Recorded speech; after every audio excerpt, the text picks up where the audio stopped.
Oui, en fait, je ne suis pas à Kiev, je suis parti pour l'ouest de l'Ukraine, les montagnes des Carpates justement pour, un peu mieux dormir et prendre l'air et c'était une nuit où il y avait une frappe qui a même frappé la gare de Fastiv, qui est une gare, au sud-ouest de Kiev, par où passent, pratiquement tous les trains qui vont vers, l'ouest. Mon train, heureusement, est passé par cette gare avant la frappe, mais, la circulation des trains a dû être interrompue pendant un certain temps et ils ont dû prendre des détours.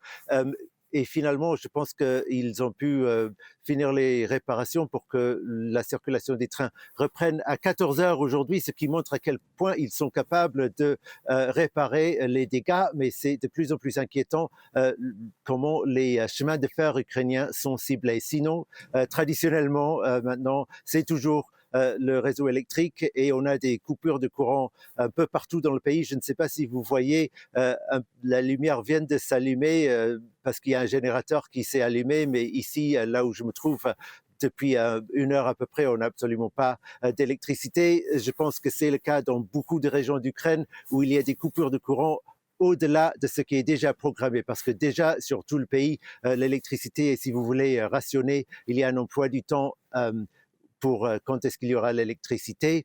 Il y a eu aussi des incendies, notamment à Dnipro, dans le centre-est, et dans la région de Kiev, des entrepôts qui ont brûlé. Heureusement, pas de morts à déployer, même alors que c'était une série de frappes très, très, très massives. Dans ce contexte, bien sûr, les Ukrainiens ne suivent presque plus ces pourparlers en Floride. À chaque fois, il y a des déclarations.